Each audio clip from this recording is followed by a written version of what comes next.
Langsung saja kita simak informasi hot news yang pertama dari internasional. Presiden Ukraina Volodymyr Zelensky mengatakan pihaknya siap untuk mengakhiri perang antara negaranya dan Rusia yang sudah berjalan dalam 3 tahun terakhir. Hal ini terjadi setelah Presiden Amerika Serikat Donald Trump memberikan tekanan besar kepadanya untuk segera fokus pada gencatan senjata. Dalam sebuah pernyataan Rabu 5 Maret, Zelensky menyebut siap melakukan gencatan senjata jika Rusia juga berhenti menyerang Ukraina. Zelensky pun juga mengatakan bahwa Ukraina siap menandatangani kesepakatan mineral dengan Amerika Serikat yang seharusnya ditandatangani pada hari Jumat lalu. Namun batal karena perdebatannya dengan Trump yang berakhir dirinya diminta meninggalkan Gedung Putih. Kerangka kerja tersebut serupa dengan rencana yang diusulkan oleh Presiden Prancis Emmanuel Macron setelah pertemuan puncak para pemimpin Barat pada hari Minggu yang berlangsung di London di tengah kecemasan Eropa tentang masa depan Ukraina.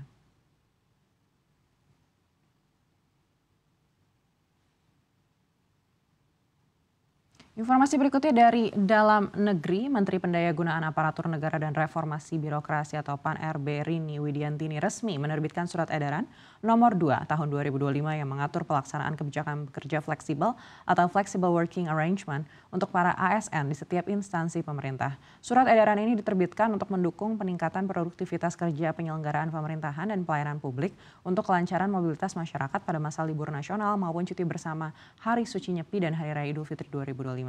Seiring dengan penerbitan surat edaran tersebut, para pimpinan instansi pemerintah diharapkan dapat menyesuaikan pelaksanaan tugas para ASN termasuk PNS melalui kombinasi fleksibilitas dalam pelaksanaan tugas kedinasan di kantor, pelaksanaan tugas kedinasan dari rumah maupun lokasi lain yang ditetapkan oleh pimpinan instansi pemerintah. Para pimpinan instansi pemerintah juga diwajibkan untuk memerintahkan organisasi penyelenggara pelayanan publik di lingkungan instansi masing-masing agar menjamin penyelenggaraan pelayanan publik yang esensial dan berdampak langsung kepada masyarakat tetap tersedia dan dapat diakses, termasuk pada layanan kesehatan, layanan transportasi, layanan keamanan, dan lainnya.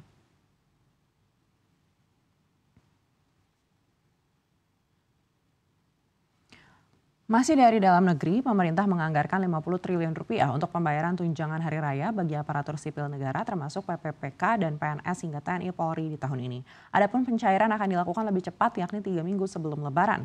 Menko Perekonomian Erlangga Hartarto mengatakan percepatan pencairan THR untuk ASN dengan alokasi sekitar 50 triliun bertujuan untuk meningkatkan daya beli masyarakat secara signifikan, memperkuat konsumsi domestik serta mendorong perputaran ekonomi di berbagai sektor terutama perdagangan dan jasa. Menurut Erlangga, kebijakan percepatan THR tersebut diharapkan dapat memberikan dampak positif terhadap stabilitas makroekonomi dan mendukung pencapaian target pertumbuhan ekonomi pada triwulan 1 2025. Sayangnya Sri Mulyani belum bisa membeberkan terkait besaran THR yang diberikan. Namun, dari besaran anggaran THR tahun ini sebesar 50 triliun rupiah, bisa dipastikan pemerintah akan membayarkan 100% THR PNS. Pasalnya nilai anggaran ini meningkat dibandingkan 48,7 triliun rupiah pada tahun lalu.